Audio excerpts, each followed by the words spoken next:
सवाल कई हैं और बड़े सवाल हैं। मेहमानों साहब का परिचय करा दें। ओपी सिंह साहब हैं, भारतीय जनता पार्टी के प्रवक्ता, ओपी सिंह जी का स्वागत है। डॉक्टर एसके दुबे साहब हैं, समाजवादी पार्टी के प्रवक्ता, दुबे जी का बहुत स्वागत है। हाजी नाजिम खान साहब हैं, राजनीतिक विश्लेषक, हाजी नाजिम खान साहब का बहुत स्वागत है।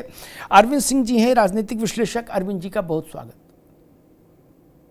अरविंद जी, जो विषय आया है सार्वजनिक तौर पर वो अलग है, लेकिन एक तकनीकी सवाल परेशान कर रहा है।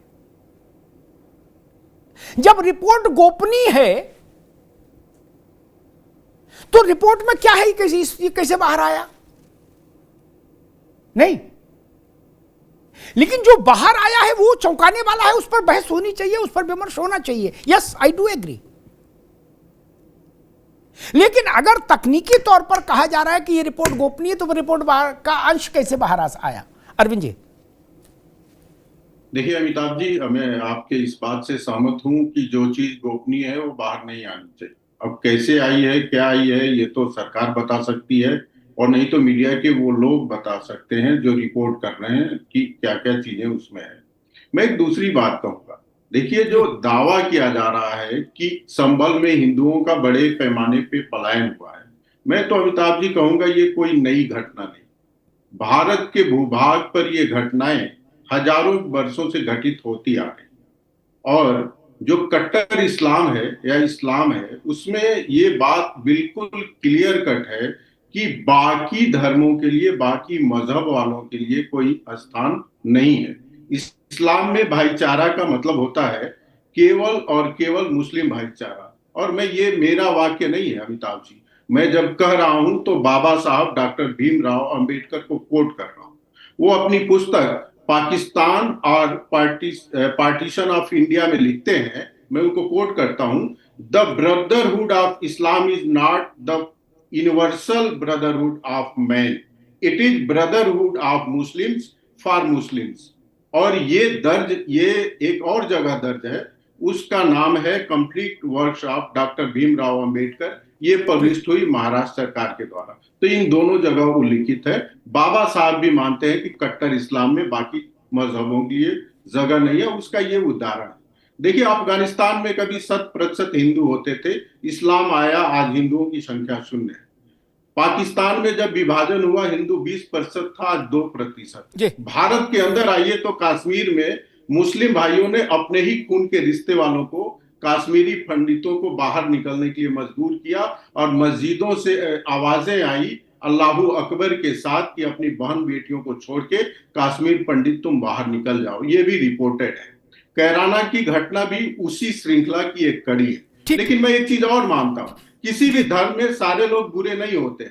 मुझे लगता है यहाँ हाजी नाजिम खान साहब हैं, अच्छे व्यक्ति हैं, इनको भी ऐसे कट्टरपंथी तत्वों की मुजम्मत करनी चाहिए, आलोचना और भर्त्सना करना चाहिए। कट्टरता चाहे कहीं भी हो, दोबारा आपके पास। हाजी नाजिम खान साहब, रिपोर्ट में ये बात है कि कहाँ लिखी, किस पन्ने पर लिखी, अलहदा मसला है, लेकिन ये सच सार्वजनिक है, सब जानते हैं कि कैराना हो, मुजफ्फरनगर हो, संभल हो, अमरोहा हो, सहारनपुर हो, मेरठ हो, अलीगढ़ हो, बरेली हो, मैं उत्तर प्रदेश की बात कर रहा हूं, कश्मीर की नहीं कर रहा अभी आज, ठीक। इन सब में डेमोग्राफी बदल गई। सोचिए, 30% हिंदू बाहर हो गए। क्यों? राजी राजी तो नहीं गए होंगे। आजादी के समय का पैमाना उठा लें तो 55% मुसलमान संभल नगर पालिका के इलाके में, और 45% हिंदू। अब 85% मुसलमान और 15% हिंदू। यह चीज तो चिंताजनक है हाजी नाजिम, नहीं? और इसके पीछे एक चीज, ये तस्वीर दिखाई देती है कि 18 दंगे 1947 से लेके आज तक, तो उससे समझ में आ जाती क्रोनोलॉजी कि हर दंगे के बाद 2-4-5% हिंदू पलायन करता गया, और एक स्थिति आई कि भाई 15% बचे। नाजिम साहब। हाँ अमिताभ जी, देखिए मुझे लगता है कि शायद 2011 के बाद की जो जनगणना है शायद वो हो गई है, जिसके आधार पर संभल के अंदर 15% बताया जाता है कि यहाँ पे हिंदू है। पर ये रिपोर्ट जो अभी आपने बताई है, क्योंकि अगर 2011 के बाद अगर जनगणना नहीं हुई है तो फिर ये 15% का आंकड़ा कैसे आया। और दूसरी बात, यहाँ पर जो एक बात आई गई है, तो देखिए कट्टर इस्लाम नहीं होता। इस्लाम तो बड़ा अमन का नाम है, बड़ा शांति का मैसेज देता, भाईचारे की बात करता। लेकिन यहाँ पर कट्टर इस्लाम के नाम से अरविंद जी ने बात की तो मुझे यहाँ पे आपत्ति हुई, क्योंकि लोग बाग अपने आप को कट्टर हिंदू भी कहते हैं। हम उस बात पर भी विश्वास नहीं रखते, क्योंकि ये भारत हमेशा जोड़ने की बात करता है, हमेशा भाईचारे की बात करता है, गंग जमनी तहजीब की बात। और दूसरी बात, यहाँ पर जब यहाँ पर रिपोर्ट जिस तरीके से यहाँ पर रिपोर्ट बनाई गई, वो रिपोर्ट अगर बिना सार्वजनिक हुए पूरे देश के अंदर अगर इस बात का माहौल बन जाता है कि रिपोर्ट के अंदर यह, तो ये गंभीर मामला है कि इन लोगों ने इस रिपोर्ट को सार्वजनिक करी। और जबकि ये रिपोर्ट तो अभी योगी जी के पास पहुंची है, अभी ये किसी ने नहीं बताया कि हाँ भी रिपोर्ट के अंदर ये है।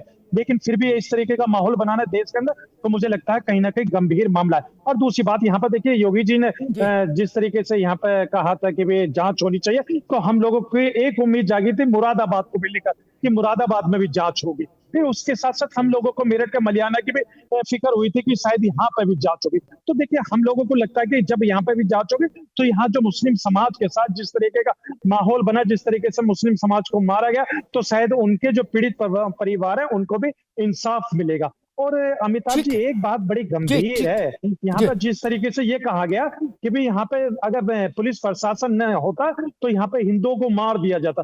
भाई हम तो घबरा गए इस बात को सुनकर, क्योंकि देश तो सुरक्षित हाथों में। जब देश सुरक्षित हाथों में, उत्तर प्रदेश में माननीय योगी जी स्ट्रॉन्ग है, प्रशासन स्ट्रॉन्ग है, तो भाई ये हाजी नाजिम की बात ठीक है, बड़ा ही चौंकाने वाली बात है। इसका मतलब यह है कि इस योगी जी को अपने संज्ञान में लेना चाहिए। मैं बहस को राजनीतिक पार्टियों के पास ले जाऊं, हाजी नाजिम रुकना होगा। उस 2-3 बातें हाजी नाजिम ने कही, उस पर मुझे टिप्पणी करना लगता है जरूरी है। एक तो जंबल नगर पालिका इलाके में कितने हिंदू बचे हैं और कितने मुसलमान बचे हैं, ये 2011 की जनसंख्या के आधार पर ही उद्धृत किया गया है। इसलिए इसको हास्यास्पद न बनाओ ये कह के कि 11 के बाद जनसंख्या जनगणना हो गई क्या। नहीं, ऐसा मासूम सवाल ना पूछो महाराज। ये 11 के आधार पर ही निर्णय है, और ये रिपोर्ट में नहीं, ये तो 11 की जनगणना देख के कहीं से भी पता लग जाएगा। एक बात हाजी नाजिम ने कही, मुरादाबाद का जिक्र किया, कैराना का नहीं किया। मैं कैराना भी जोड़ देता हूं, मुजफ्फरनगर भी जोड़ देता हूं, सहारनपुर भी। मैं ये नहीं समझ पा रहा हूं, रामपुर जोड़ देता हूं। आजादी के वक्त जितने इलाकों के मैंने नाम लिए, दुबे जी आ रहा हूं आपके पास, बड़ी बात कह रहा हूं। आजादी के वक्त सहारनपुर में, मेरठ में, कैराना में, संभल में, अमरोहा में, बरेली में, रामपुर में, अलीगढ़ में जनसंख्या का घनत्व तो क्या था भारत के 2 बड़े धार्मिक समूहों के आधार पर? सबको पता है, ये कोई रॉकेट साइंस तो है नहीं। और आज वो 2011 की बात करो। आज का मतलब जब मैं आज बोलूं तो क्या 2011 को मानिए, है ना, क्योंकि वही अभी हमारे पास आंकड़ा है, उसके बाद तो है नहीं। मुरादाबाद में 55% हो गए, आंकड़ा है। और पश्चिमी उत्तर प्रदेश में तमाम इलाके हैं जहां मोर देन 50% मुस्लिम में हो गए। क्या आजादी के समय ऐसा जनसंख्या का संतुलन था? और अगर नहीं था तो क्यों हो गया और कैसे हो गया? दुबे जी, ये बड़ा प्रश्न है। क्या हिंदुओं ने अपने मन से मेरठ छोड़ दिया, कैराना छोड़ दिया, संभल छोड़ दिया, अमरोहा छोड़ दिया, सहारनपुर छोड़ दिया, रामपुर छोड़ दिया, बरेली छोड़ दिया, अलीगढ़ छोड़ दिया? कोई तो कारण रहा होगा दुबे जी।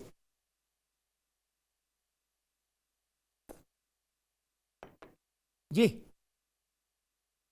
पार्टी को यह समझना पड़ेगा कि हिंदुस्तान का मुसलमान कभी ना कभी सनातनी था, और वो कभी ना कभी उसके पुरखे हिंदू में थे, हिंदू थे। वर्तमान में वो जहां भी है अपना जीवन जी रहे हैं। और कुछ कट्टरपंथियों को, जिनके कारण माहौल खराब होता है, उनको भी ये समझना पड़ेगा कि हमारे पूर्वज हिंदू थे, इसलिए हमारा जो भाईचारा है वो हम बाहर के कारण, देश के बाहर के जो माहौल है उसके कारण या उनकी जो सोच है उसके कारण हम खराब ना करें, ये सोचना पड़ेगा। बहुत बड़ी बात है ये। लेकिन क्योंकि अगर नहीं सोचोगे, एक सेकंड लूंगा फिर आप पूरी बात करें। एक अच्छी बात याद आ गई, अब आपने ऐसी बात कह दी अच्छी, हाजी नाजिम इससे सहमत नहीं होंगे लेकिन आपने बात अच्छी कही। आपकी पार्टी के अब मौजूदा जो सांसद है संभल का जियाउर रहमान बर्क, इनके बाबा शफीकुर रहमान बर्क, उनसे एक बार आप जैसी बात कह दी किसी ने कि सबको मानना पड़ेगा कि सबके पुरखे हिंदू थे, वो बेत लेके निकल आए, बोले मेरे से कभी मत कहना ऐसा, मेरी रगों में बाबर का खून है, बाबर का, समरकंद का हूं मैं, शकरकंद नहीं समरकंद। बोले डायरेक्ट समरकंद का मामला है, बोले मैं नहीं, मेरे साथ नहीं जोड़िएगा, मेरी वंशावली अलग। बोले मैं तुर्क हूं, तुर्क। दुबे जी अब यही तो लोचा है। वो भारत के लोकसभा के सदस्य थे, अब वो कह रहे थे मेरा डीएनए समरकंद का वाला है। यही लोचा है भैया दुबे जी। देखिए वही मैं जो बोल रहा हूँ वही तो मैं बता रहा हूँ कि हिंदुस्तान में अगर भाईचारा मेंटेन रखना है तो हम सबको ये सोचना पड़ेगा कि हम दोनों अलग अलग नहीं हैं, हम दोनों एक हैं, क्योंकि कभी ना कभी तो हम एक थे। निश्चित तौर पर सिचुएशन क्या हुई, वातावरण क्या हुआ, कैसा माहौल बना, वो चीज अलग है, लेकिन इसमें कहीं ना कहीं जो डेमोग्राफी चेंज की बात है, अभी पाकिस्तान में, अभी अरविंद जी ने बोला कि पाकिस्तान में हम इतने थे, आज 2% रह गए। निश्चित तौर पर कि जहां पाकिस्तान हो या बांग्लादेश हो या दूसरी कंट्रीज हो, वहां पर निश्चित तौर पर हमारी जो संख्या थी वो कम हुई है, इसमें कहीं कोई दो राय नहीं। लेकिन उससे भी बड़ा प्रश्न चिन्ह ये उठता है कि जो हमारे ईस्ट के प्रदेश हैं वहां भी तो हम कम हुए, वहां तो मुस्लिम नहीं था लेकिन वहां भी हम कम हुए। वहां तो 100% आप देखिएगा, ये जो 7 सिस्टर में जो डेमोग्राफी चेंज हुई है और हो रही है, तो बात ये है कि ये पॉलिटिकली मुद्दा नहीं है, ये हमारे जो धन के लोग हैं उनको ये सोचना चाहिए कि आखिरकार ये सिचुएशन क्यों क्रिएट हो रही कि हम दिनों दिन कम होते जा रहे हैं। लेकिन ये राजनीतिक माहौल इस तरीके से, आपने भी कहा कि ये रिपोर्ट जब गोपनीय थी तो ये इसके कुछ अंश सार्वजनिक कैसे हो गए, तो निश्चित तौर पर यह गंभीर मामला है कि जब आप इसको एक तरफ गोपनीय बोलते हैं और दूसरी तरफ इसको उसके कुछ अंश बाहर आ जाते हैं, तो कहीं ना कहीं ये सरकार की मिलीभगत है कि ऐसा माहौल क्रिएट आप कर दीजिए जो वातावरण को टेंशन दे जाए, वातावरण एकदम गर्म हो जाए और फिर दोनों तरफ से। मैं ओपी सिंह जी के पास चलूंगा, ठीक है दुबे भाई, डॉक्टर साहब ठीक है, ओपी सिंह जी के पास चलूंगा, भाजपा के पास। दुबे जी मेरा अपना अनुभव यह कहता है, रिपोर्ट चाहे लिब्राहन कमीशन की हो अयोध्या पर, रिपोर्ट चाहे यूनियन कार्बाइड के मसले पर हो जहां 30,000 लोग रात में सोए तो सुबह उठे ही नहीं, मर गए, रिपोर्ट चाहे 84 के दंगे पर हो, रिपोर्ट चाहे संभल के दंगे पर हो, मैं अपने अनुभव से कहता हूं ये रिपोर्ट दूसरी जगह के लोगों के लिए होती हैं। अयोध्या का आदमी तो पहले दिन से जान रहा कि क्या हुआ, भोपाल के चूना मंडी का आदमी तो पहले दिन से जान रहा कैसे लोग मारे गए। हमने सिखों के खिलाफ समूहबद्ध हिंसा देखी, हमें रिपोर्ट की जरूरत है, हमें रिपोर्ट की जरूरत है। अरे मैंने देखा कैसे टायर डाल के जला दिए गए। संभल के लोगों के लिए रिपोर्ट नहीं, हमारे आपके लिए रिपोर्ट महत्वपूर्ण हो सकती है। संभल के लोग तो 1947 से आज तक 18 दंगों को देख रहे हैं ना, एक पूरी श्रृंखला है दंगों की, 18 दंगे 78 साल में, और उसका परिणाम ये, उनको किसी आयोग की जरूरत है। मेरे माता पिता भाई बहन एक कमरे में बंद, एक घर के में ताला लगा के और उसके ऊपर भूसा और डीजल डाल के माचिस लगा के जिंदा भून दिए गए। मैं ये बात रिपोर्ट से जानूंगा दुबे जी, मैं ये बात रिपोर्ट से जानूंगा, या भाजपा क्या कह रही है, सपा क्या कह रही है इससे जानूंगा नहीं ना, या हाजी नाजिम क्या कह रहे हैं इससे शपथ लूंगा नहीं ना। ऐसा हुआ है, 180 हिंदू मारे गए संभल में, एक दंगे में उनके मुकदमे चले और मुकदमों को वापस लेने के प्रयास हुए, अदालत ने उनको सफल कुछ अधिकांश को सफल नहीं होने दिया, लेकिन प्रयास हुए सरकार के जरिए। क्या सच नहीं है? सच है। लेकिन दुबे जी ने एक बात बड़ी कही, इस पर मैं आगे जब दोबारा हाजी नाजिम के पास आऊंगा तो उनसे जरूर उत्तर लूंगा। जो दुबे जी ने बात कही मैं उससे सहमत हूं। सबके पुरखे को नाम राधेश्याम, सीताराम, मोतीलाल, हरे कृष्ण ही था, पीढ़ी कोई रही हो। ये ऐसे कुछ ही सिरफिरे थे शफीकुर रहमान जैसे, जो कहते थे ना मैं समरकंद का आया हूं। लोग समझते थे शकरकंद की बात कर रहे हैं। शकरकंदी होती ना, आलू की छोटी बहन। ऐसे सिरफिरे और नहीं मिले फिर, जो भारत में रहे, भारत की संसद में चुने जाए और कहें कि मैं तुर्क हूं, मैं भारतीय नहीं हूं। अरे भारतीय नहीं हो फिर पासपोर्ट ही अलग बनवा लेते, फिर काय को चक्कर में पड़े। कोई कॉलम है किसी सरकारी कागज में कि मैं तुर्क हूं? नहीं ना। बड़ा प्रश्न उठाया दुबे जी ने। ओपी सिंह जी, दो बातें हैं। पहला प्रश्न तो ये कि रिपोर्ट गोपनीय है तो बाहर कैसे आई? एक समाजवादी पार्टी कह रही है कि ये इसलिए इसके सेलेक्टिव अंश बाहर किए गए ताकि मूल विषयों से ध्यान हट जाए। और वो ये भी दावा कर रही सपा कि पीडीए के सामने ये कोई रिपोर्ट चलेगी नहीं, पीडीए चल रहा है। एक तो ये पक्ष, इसका उत्तर होना चाहिए। ये प्रशासनिक तौर पर कहीं ना कहीं तो गलती हुई कि रिपोर्ट पब्लिक कैसे हो रही है, उसके अंश ही सही कैसे पब्लिक हो रहे हैं। और दूसरी एक बात ये कि 1978 से लेके, नहीं 1947 से लेके और आज तक 78 साल हुए। संभल में धीरे धीरे धीरे धीरे हिंदुओं की आबादी का क्षरण होता रहा और अलग अलग मिजाज की सरकारें आती जाती रही, उत्तर प्रदेश में भी, केंद्र में भी। कुछ दौर ऐसा रहा जब आपकी सरकारें भी रही, चाहे कल्याण सिंह की रही हो, राजनाथ सिंह की रही हो, केंद्र में वाजपेयी जी की सरकार रही, 10 साल से केंद्र में नरेंद्र मोदी जी की सरकार है। जब संभल में इतना विचित्र जनसंख्या का असंतुलन हो रहा था तो इस पर पहले निगाह क्यों नहीं डाली गई? ओपी सिंह जी। मुफ्तार जी, आपका सवाल बिल्कुल सही है।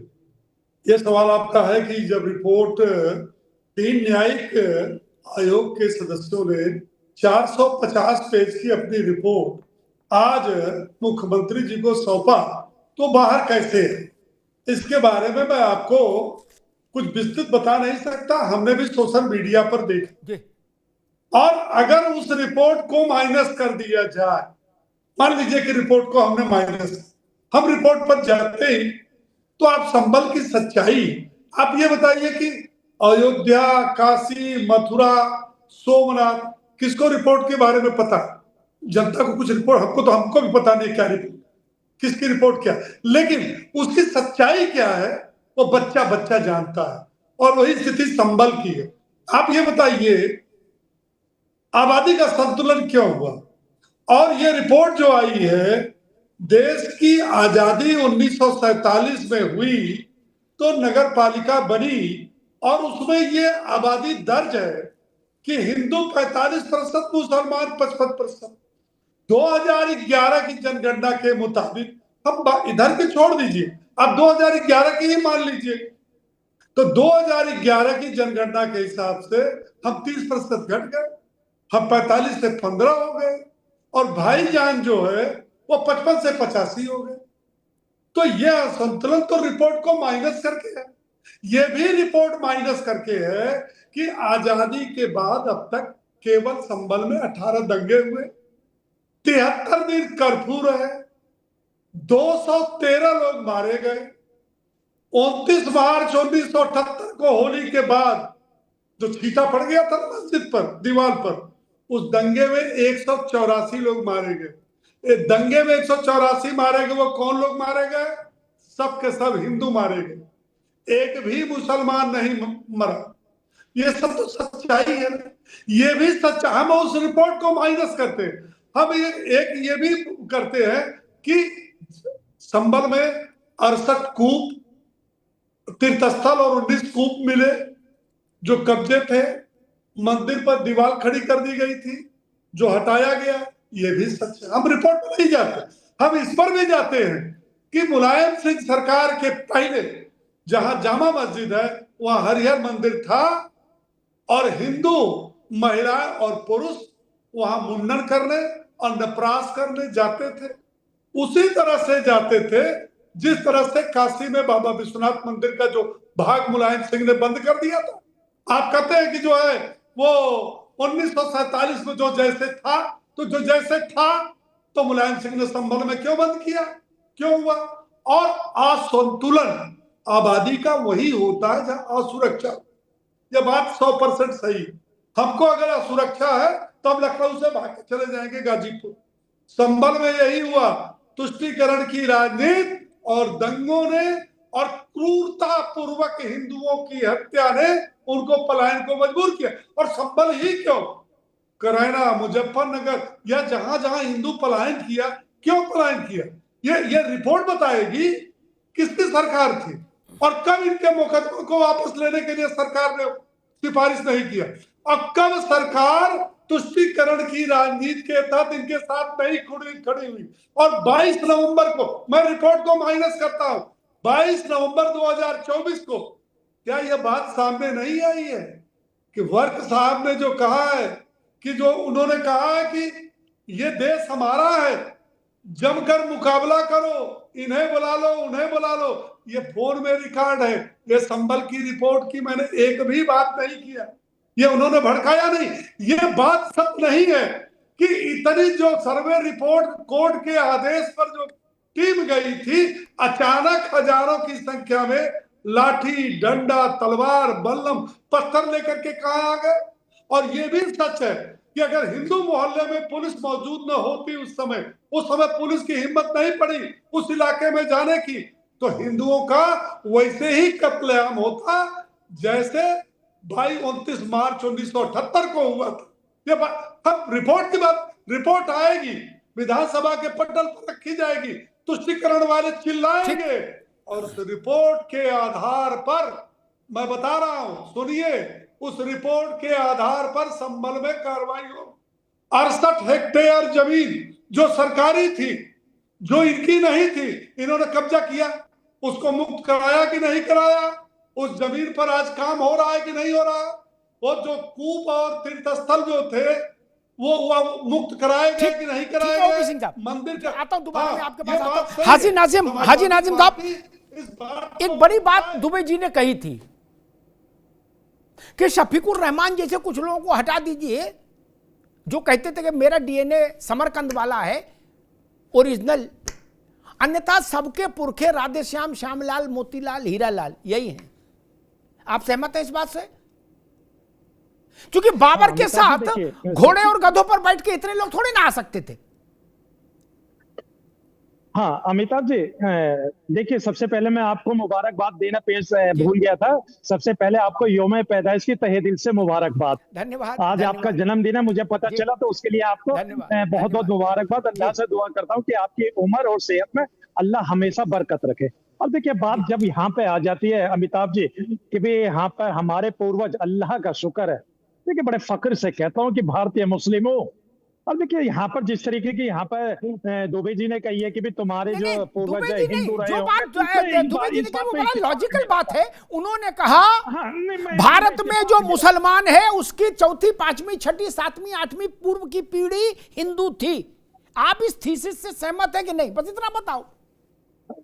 हाँ देखिए, मैं तो अमिताभ जी इस बात से सहमत नहीं हूँ। देखिए मैंने तो कहा हम लोग अल्लाह का शुक्र है भारतीय मुस्लिम है और इंशाल्लाह हमेशा रहेंगे। और जिस तरीके की बात यहाँ पर करी जा रही है तो उस बात से हम इत्तेफाक नहीं रखते। भाई आप तो कुछ भी कह सकते हैं, आपके पास कोई लॉजिक तो है नहीं। जिस तरीके से एस के दुबे जी कह रहे, क्या लॉजिक है आपके पास? आप तो सुनी सुनाई बातें कह देते कि 5-6 पीढ़ी वाले। अगर हम लोगों का सिजरा अगर आप निकालेंगे तो इंशाल्लाह आपको हमारा साथ में, जब से हम है तो हमारा सिजरा आपको भारतीय मुस्लिम ही दिखाई देगा। हम मुस्लिम हैं, इंशाल्लाह मुस्लिम ही रहेंगे। आपको हमारे सीजन हाजी नाजिम खान साहब, एक मिनट हाजी भाई, एक मिनट दादा, फिर बोलिएगा। एक चीज मैं पूछना चाहता हूं, इस्लाम की उम्र कितनी है ये गूगल पे लिखा है, ठीक? कब पैदा हुआ इस्लाम? भारत में इस्लाम कब आया ये भी गूगल पे लिखा है। फिर आपका सिलसिला अनंत काल तक कैसे चला जाएगा, ये समझ नहीं पाया मैं। हाँ अमिताभ जी, अब ये बताइए, क्या गूगल ही हर चीज के फैसले करेगा? गूगल क्या है, जो आप डालेंगे उसमें वही आएगा। गूगल ऐसा तो नहीं है कि अपने आप ही ऑपरेट होता है, उसके लिए भी ऑपरेटर होते हैं, ऑपरेट करते हैं सारी चीजें। मैं कह रहा हूं इस्लाम का जन्म तो भैया, इस्लाम का जन्म तो सार्वजनिक है ना, उससे पहले इस्लाम नहीं था। क्रिश्चियनिटी का जन्म सार्वजनिक है, सिख पंथ का जन्म सार्वजनिक है, पारसियों का जन्म सार्वजनिक है, जैनों का जन्म, धर्म के जन्म का समय तय, तारीख तय है। सिर्फ और सिर्फ एक धर्म है पूरे विश्व में जिसके जन्म का कोई कालखंड नहीं, इसीलिए उसको सनातन कहते हैं। नहीं, सबको सनातन नहीं बोल देते। भारत सनातन का कोई एक मिनट, सनातन का कोई एक प्रवर्तक नहीं, ये बात गांठ बांध लो, आगे भी काम आएगी।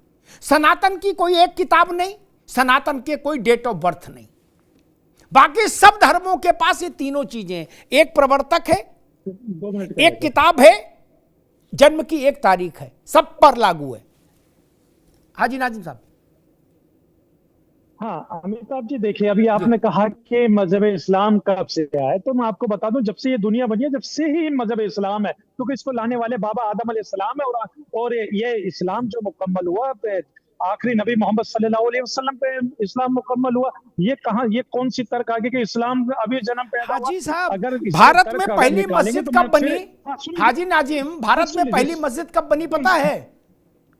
हाँ मुझे केरल की पता है सर, पता है मुझे। कब बनी, सन बताओ। अल्लाह का शुक्र, इतिहास से। अरे अल्लाह का तो शुक्र है, सन बताओ कब बनी। देखो मोबाइल पे जल्दी से, कब बनी? नहीं, मुझे मोबाइल, देखिए मैं व्हाट्सएप यूनिवर्सिटी वाला नहीं हूँ, मैं व्हाट्सएप यूनिवर्सिटी वाला नहीं हूँ कि मैं। अरे भाई मैं कह रहा हूँ केरला में, अरविंद जी जरा देखिए, अरविंद सिंह जी ये जरा देख के रखिए, केरल में पहली मस्जिद कब बनी? जब मस्जिद ही नहीं थी तो फिर इस्लाम यहाँ कैसे मान ली जाएगा? नहीं ना, मस्जिद आई तब ना इस्लाम आया, इस्लाम आया इसलिए मस्जिद आई। ऐसा तो था नहीं कि पहले खाली मस्जिद बना दी फिर बोले इस्लाम बाद में आएगा, अभी चल दिया है तो धीरे धीरे आ रहा है खड़ामा, ऐसा तो नहीं हो सकता। हाँ अमिताभ जी, देखिए अशोक महान वाली अगर बात माने तो देखिए अखंड भारत कहाँ ईरान तक जाता था और ईरान में मुसलमान थे। तो देखिए जब ईरान, अशोक महान तक की बात कर रहा हूँ मैं, तो देखिए कब की बात कर रहा हूँ, तो उन्होंने कहाँ तक ईरान इराक कहाँ तक लेके चले गए थे? अखंड भारत की। या फिर औरंगजेब वाले अखंड भारत की बात नहीं कर रहा हूँ, अशोक महान वाले अखंड भारत की बात कर रहा हूँ। तो बताइए ईरान इराक तक पता नहीं कहाँ थोड़ा आप गड़बड़ा जाओगे। भारत के अंदर अगर इस बात को करते ठीक है, कहीं कोई अरविंद सिंह जी कि भारत के जरा देखकर बताइए इतिहास के, भारत में पहली मस्जिद दक्षिण भारत में केरल में कब बनी? हम उसको कट ऑफ डेट मानेंगे भारत में इस्लाम के आने की। हम हाजी नाजिम साहब को भी बड़ा कर देते हैं कि जन्म इस्लाम का लाखों साल पहले हो गया होगा, लेकिन भारत में वो तब आया, वो कट ऑफ डेट तो माननी पड़ेगी। जी अमिताभ जी, मैं बताता हूँ, भारत में पहली मस्जिद सन 629 में बनी। केरल के चेर राजा ने जमीन दिया, कितने साल हुए अब तक? लोगों ने पहली मस्जिद बनाई, तो वो कट ऑफ डेट है। देखिए दो चीजें होती है, एक तो पढ़त लिखत की बात होती है, एक इतिहास की बात होती है, दूसरा मजहबी विश्वास की बात होती है। एक मौलाना साहब आए थे आपके चैनल पे, उन्होंने कहा कि धरती जब अल्लाह ने बनाई है तो मुसलमान, उन्होंने सबसे पहला जो इंसान बनाया वो मुसलमान ही बनाया। अब ये उनकी मानसिकता है, उसको आप बदल नहीं सकते। वो तर्क उस पर काम नहीं करते हैं, तथ्य काम नहीं करता है, इतिहास काम नहीं करता है, वो एक माइंडसेट है, वही रहेगा, आप कुछ नहीं करें। मैं उस पर डिस्कशन करना नहीं चाहता हूँ। मैं एक दूसरी बात कर रहा हूँ। देखिए सबसे पहले तो मैं धन्यवाद दूंगा यहाँ समाजवादी पार्टी के जो प्रवक्ता हैं, बड़े मन से और खुले मन से कहा कि भारतवर्ष में आज से नहीं बहुत पहले से हिंदुओं का पलायन हो रहा है। और मैंने जो बात कही थी उन्होंने जोड़ा कि नॉर्थ ईस्ट में भी हिंदू घट रहे हैं। मुझे तो लगता है कि समाजवादी पार्टी के नेताओं को सुनना चाहिए ध्यान से, और केवल सुनना नहीं चाहिए, जो विद्वान डॉक्टर एस.के. दुबे जी ने कहा है उसको गुनना भी चाहिए। क्योंकि समाजवादी पार्टी के प्रवक्ता होने के बावजूद इतनी हिम्मत के साथ सच्चाई स्वीकारना वास्तव में काबिले तारीफ की बात है। कोई पढ़ा लिखा इंसान ये बातें कह सकता है। एक और बात मैं जोड़ना चाहता हूँ, हमारे हाजी नाजिम खान साहब ने कहा कि इस्लाम जो है भाईचारे को प्राथमिकता देता है, भाईचारे को बढ़ावा देता है। अच्छी बात है, यदि इस्लाम बढ़ावा दे तो इससे अच्छी बात कोई हो भी नहीं सकती है, और बहुत सारे मित्र ऐसा कहते हैं, लेकिन ये प्रयोग में भी दिखाई देना चाहिए। और संक्षेप में एक बात कहूंगा हाजी भाई, कि मोहम्मद साहब 632 में उनका निधन हुआ, और 48 साल के अंदर अंदर वहां के इस्लामिक कट्टरपंथियों ने, चाहे इमाम हुसैन हो या दूसरे लोगों, उनको तक नहीं बख्शा। जिन इस्लामिक कट्टरपंथियों ने मोहम्मद साहब के परिवार को नहीं बख्शा और बचे खुचे लोग भारत में आके शरण लिए, भारत तो सबको शरण देता है, मोहम्मद साहब के भी परिवार को शरण दिया, उस भारत वर्ष का क्या इस्लामिक कट्टरपंथी भला करेंगे? ये जो कट्टरपंथी है, न तो मोहम्मद साहब के हुए न इस्लाम के होंगे। आप खड़े हुए भारत के साथ, और जिस मानसिकता से आपने कहा है भाईचारे का धर्म है,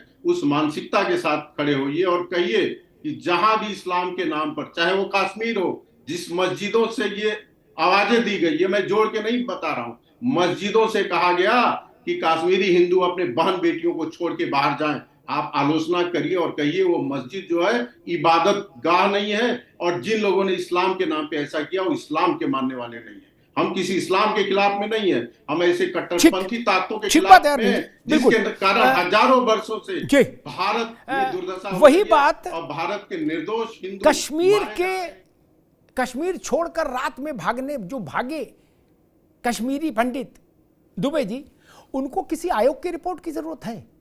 नहीं ना। कबीरदास ने कहा, तू कहता है कागज लेखी, मैं कहता हूं आंखन देखी। ठीक कह रही तो ओपी सिंह, छोड़िए रिपोर्ट, लेकिन फिर भी क्या सत्य यत्र तत्र सर्वत्र बिखरा हुआ नहीं है? घाटी में कैसे कश्मीरी पंडितों के लिए निषेध हो गया एक रात में, और उसके बाद जीवन अंधकार में हो गया। आपकी जानकारी में होगा, आप योग्य व्यक्ति हैं। घाटी से कश्मीरी पंडितों का पलायन विश्व के इतिहास में, भैया दुबे जी, विश्व के इतिहास में अपने ही देश के नागरिकों का इतना बड़ा पलायन कभी नहीं हुआ जितना घाटी के पंडितों के कारण भारत में हुआ था। अब इसके लिए किसी रिपोर्ट की जरूरत है सरकारी कागज की? नहीं ना।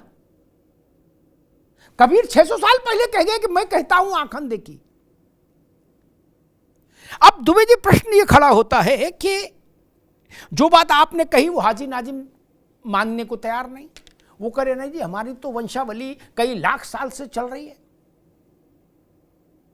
और सब हमारा ही मामला है। आपने कहा सबका डीएनए एक है, हिंदू हैं पुरखे। वो करे ना, पहला आदमी ही मुसलमान था इस धरती पर। तब इस थ्योरी के साथ तो फिर मामला नहीं बनेगा दुबे जी।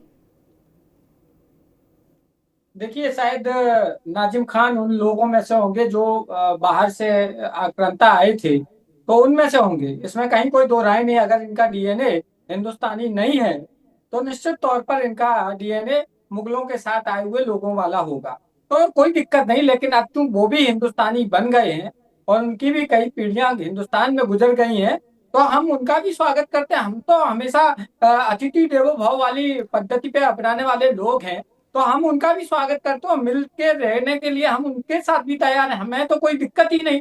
लेकिन जहां तक आपने कश्मीर की बात की, तो निश्चित तौर पर मैं आपको ये जरूर कहना चाहूंगा कि जिसने जैसा किया है उसको भोगना पड़ा है साहब। ये दुनिया का, ये अपने वेदों में तो क्लियर लिखा है कि जैसे आप करोगे वो आपको भोगना पड़ेगा, इसी काल में भोगना पड़ेगा। ऐसा नहीं कि कर्म पलट कर आएगा। बिल्कुल जी, आप पलट के आएगा। देखिए, कांग्रेस की जो गलतियां हैं, कांग्रेस का जो पाप है, वो कांग्रेस को भोगना पड़ रहा है।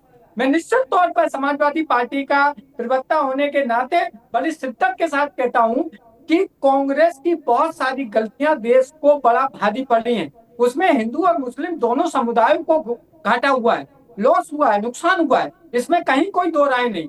अगर एडमिनिस्ट्रेटर सही होता तो शायद ऐसा कहीं हमें देखने को नहीं मिलता। लेकिन खैर, जो बीत गया सो बीत गया।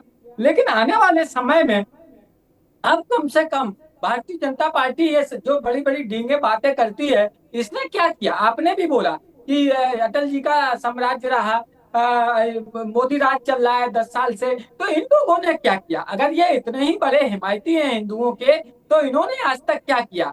आपने भी अभी बोला कि उत्तर प्रदेश में भी चाहे कल्याण सिंह रहे हो, रामप्रकाश गुप्ता रहे हो, या ये रहे हो, कई राजनाथ जी थे। सरकार तो रही ना। इन्होंने क्या किया? अगर आपके पास रिपोर्ट नहीं थी तो आपने क्या, अब मैं वो शब्दों को यूज नहीं करना चाहता हूं, तो या आपको गति छोड़ देना चाहिए। और अगर वास्तविकता है तो उसको आप विधानसभा में जब रखेंगे तब देखेंगे क्या होता है। लेकिन राजनीति मत करिए, धर्म के साथ राजनीति मत करिए, यहाँ वैमनस्यता का भाव मत लाइए। ये मेरा करबद्ध प्रार्थना है कि आप राजनीति करिए, विकास के मुद्दे पे करिए, महंगाई पे करिए, बेरोजगारी पे करिए, लेकिन धर्म को लाने से निश्चित तौर पर दोनों समुदायों को नुकसान होगा। इसलिए भारतीय जनता पार्टी इस चीज को गंभीरता से ले और जो भी करना है करे निश्चित तौर पर। मैं तो बोलता हूं, अगर आप में ताकत है तो आप क्यों नहीं कानून लाते हैं कि हिंदुस्तान में कोई भी मंदिर, मस्जिद, गुरुद्वारा, चर्च नहीं बनेगा? आप लाइए ना। लोगों को गुरुद्वारा, मंदिर, चर्च की जरूरत नहीं है, लोगों को 2 वक्त की रोटी की जरूरत है साहब। और लड़का मर जाता है, आदमी एक थैली में लेके, बाप अपने बेटे को लेके कलेक्टर ऑफिस जाता है। आप किस देश में रह रहे हैं?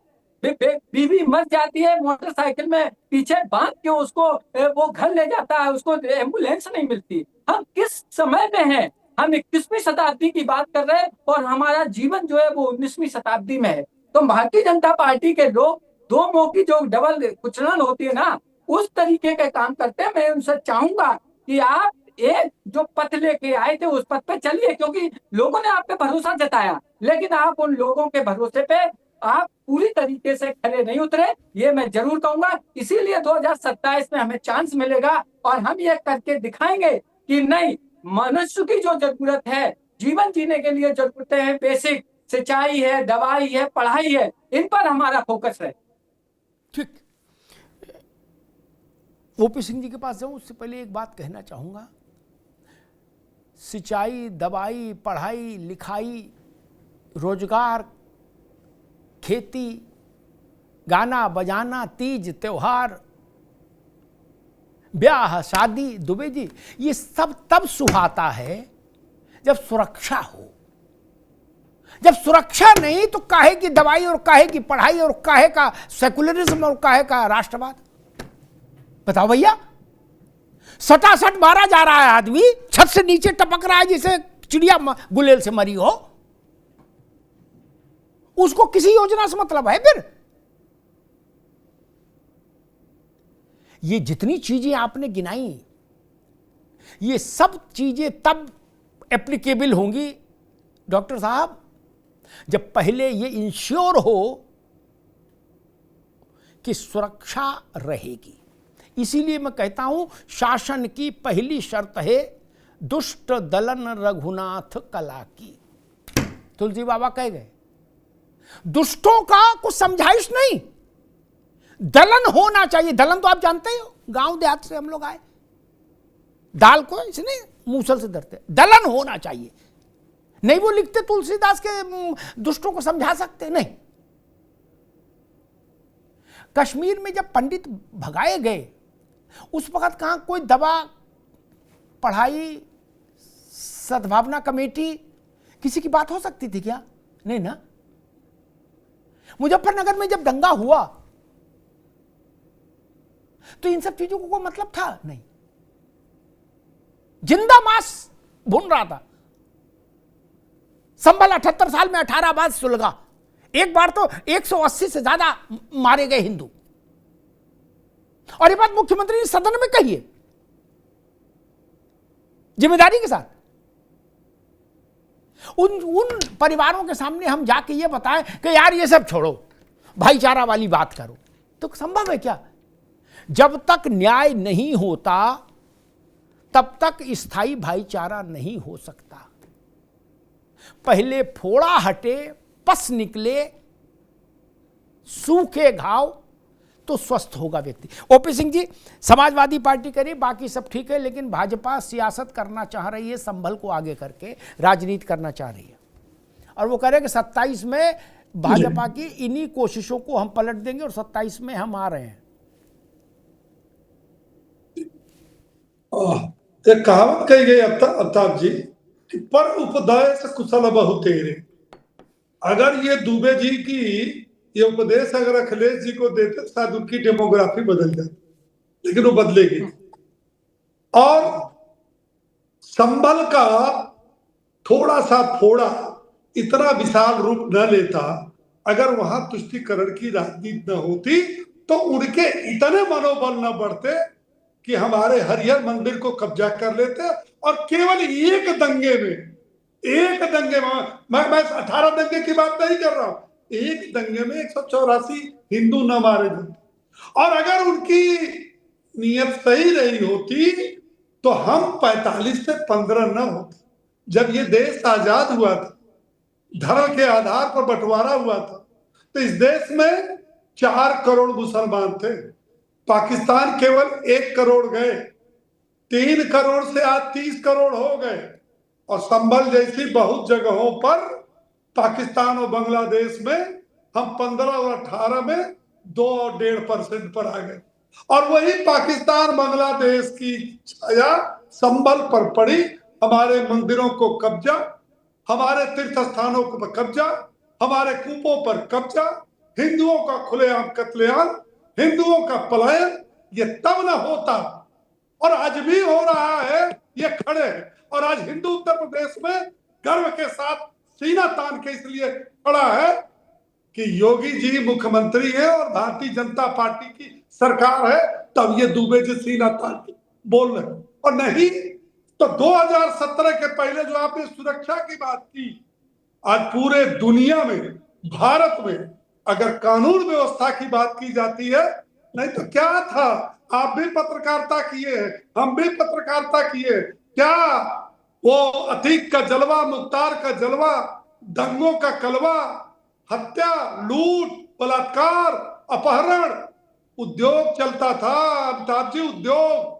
आज एक नाम बताइए ना, एक नाम बताइए साला जो उत्तर प्रदेश में कोई गुंडा अपराधी माफिया हो जिसकी तूती बोलती हो, जो क्राइम करता हो।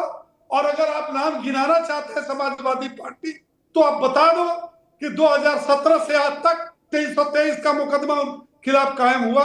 और अतीक भी सकुशल जी रहा था।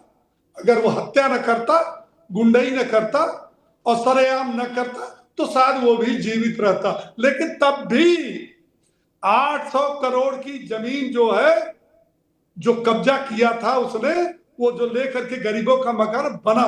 और दुबे जी, मैंने कहा पर उद्देश्य कुशल बहु तेरे, जब बाप बेटे की सरकार थी ना, तो 12 से 17 प्रत्येक वर्ष 300 करोड़ रुपया कब्रिस्तान की दीवार बनाने की दी जाती थी। आप भी हिंदू हो, आप भी सनातनी हो, अयोध्या का बजट देख लो, 12 से 17 का। अगर 3 करोड़ रुपया भी दिया हो तो मैं इस्तीफा देने को तैयार हूं। क्या था राम मंदिर की स्थिति? टूटे पंट, टूटी डोरी, खपड़े में टूटी फटी जो है वो चटाई में और दरी में लिपटे रहते थे। और एक पंखा टूटी बदलने के लिए, उनका कपड़ा बदलने के लिए कमिश्नर का परमिशन लेना पड़ता था। आप हिंदू हो, आज वो स्थिति अयोध्या की है, आज काशी की वो स्थिति है, आज मथुरा की वो स्थिति है। आप भी हिंदू हो, जब जाते होगे तो सीना फूल जाता होगा।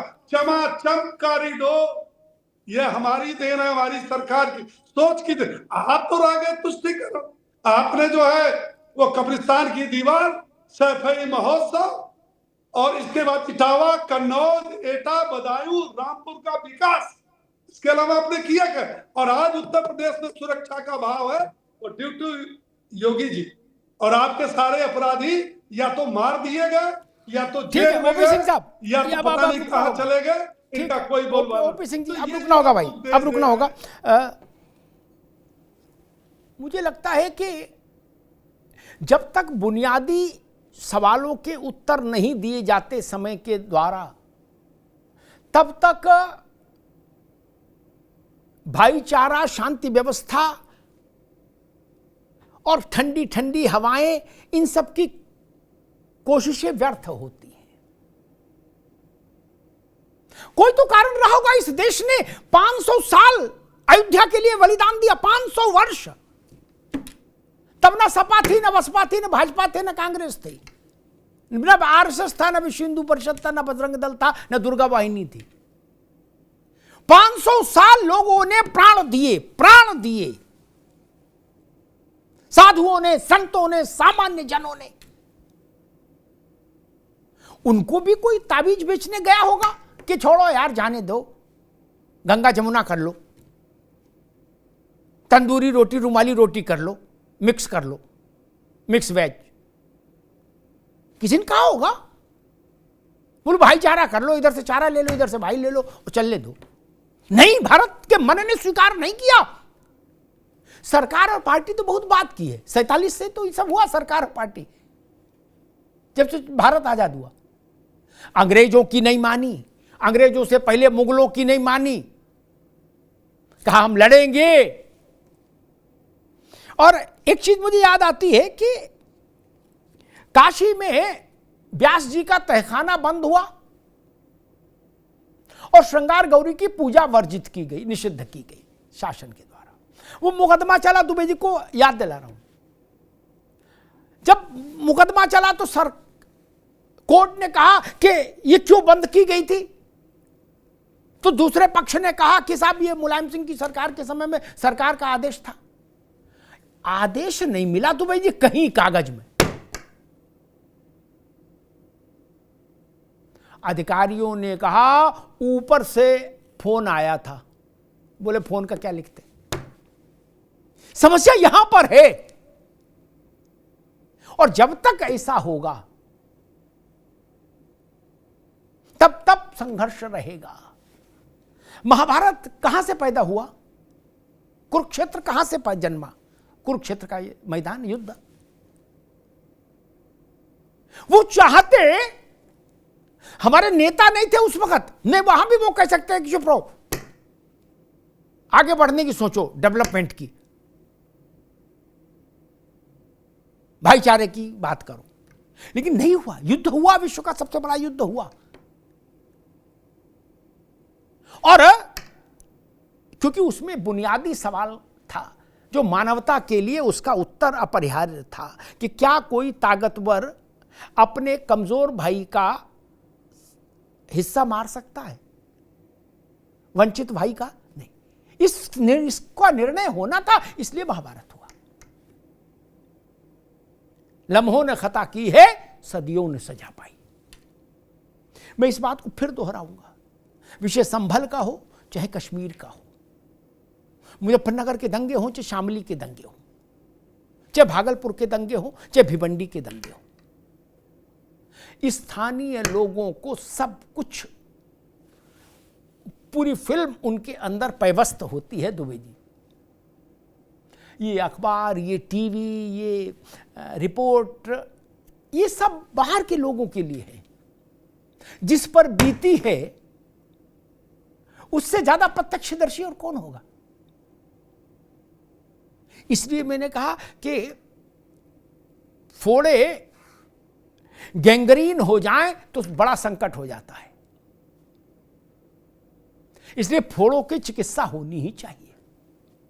फोड़े किसी के हित में नहीं, देह के हित में नहीं, और देह में सब आ जाते हैं। मैं दुबे जी की इस धारणा से सहमत हूं कि इस देश में जियाउर रहमान अंसारी और शफीकुर रहमान बर्क जैसे कुछ लोगों को छोड़ दीजिए जो ऐसा कहते हैं कि हम डायरेक्ट बाबर का ब्लड है मेरे अंदर, बाकी किसी का नहीं हुआ मिक्स, उनको छोड़ दें तो फिर सबके पुरखे हिंदू थे। इस नाते सबका डीएनए फिर एक हो गया। और अरविंद जी ने वो सन खोज के बताया कि जब केरल में पहली बार भारत ने मस्जिद देखी, उससे पहले भारत की आंखों ने कभी मस्जिद देखी ही नहीं थी। हम उसी को इस्लाम का भारत में प्रवेश का कट ऑफ डेट मानते हैं। उससे पहले भारत में कोई इस्लाम मानने वाला नहीं रहा होगा, ये स्वतः सिद्ध बात है। और भारत तब तो पैदा हुआ नहीं। भारत में के जन्म, अमेरिका की जन्म की तारीख है, भारत की जन्म की तारीख नहीं ना मित्र। 2600 साल तो गौतम बुद्ध को हो गए, वो यूथोपिया में थे क्या? वो भी तो यहीं थे। आप बताइए ना, इसीलिए मैं कहता हूं भारत के इतिहास से ज्यादा प्राचीन दुनिया का कोई धर्म है ही नहीं। सारे धर्मों को देख लीजिए, उनकी आयु कितनी है अभी? कम आयु के हैं, बहुत कम आयु के हैं। विश्व के इतिहास को देखें, उसका पटल कितना बड़ा होता है, उसमें 1500 साल, 1400 साल, 1700 साल, 2000 साल कोई बड़ी अवधि है नहीं। उससे पहले क्या था? धरती तो थी, फिर धरती में क्या था? ये प्रश्न बड़ा है। लेकिन हां, ये ठीक है कि आगे देखना चाहिए, लेकिन अतीत से सबक लेकर। अतीत से सबक नहीं लेंगे तो आगे की दृष्टि पारदर्शी नहीं होगी, निष्पक्ष नहीं होगी, प्रभावी नहीं होगी, वो धुंधली होगी, हेजी होगी। बरसात में चश्मा लगाओ, उस पर पानी आ जाए तो फिर साफ नहीं दिखता। चश्मा पोंछा जाना चाहिए, चश्मे से पानी हटे तो साफ दिखे। धन्यवाद।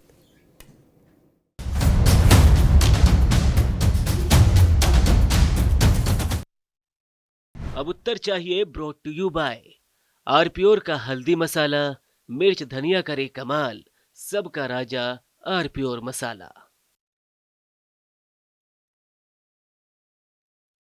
मेरे पास है आरप्योर पाव भाजी का मसाला, आरप्योर पाव भाजी मसाला, पाव भाजी को टेस्टी बना डाला, सबका राजा आरप्योर मसाला। अरे श्रीमती जी, कुछ तो सस्ता लो, बचत करो। नहीं श्रीमान जी, सब बढ़िया लो, रहने दीजिए। इसमें क्या खास बात है? थोड़े में ज्यादा स्वाद, यही तो है इसकी खास बात। वाओ मामा, क्या स्वाद है। अरे मेरे राजा, सबका राजा आरप्योर मसाला। दादी के हाथों का जादू और खुशबू से महकता घर, माँ की मुस्कुराहट और खाने की सुगंध। MDH गरम मसाला, क्योंकि हर रिश्ता है स्वाद से जुड़ा। थोड़े में ज्यादा स्वाद, यही तो है इसकी खास बात। वाओ मामा, क्या स्वाद है। अरे मेरे राजा, सबका राजा आरप्योर मसाला। अब छोलिया हो या लोबिया, सफेद चने या काले चने, सब कुछ मजेदार बने।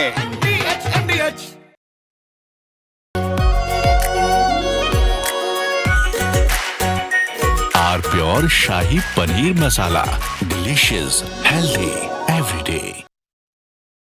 ये है सीक्रेट रेसिपी MDH का जीरा सिप जल जीरा मसाला।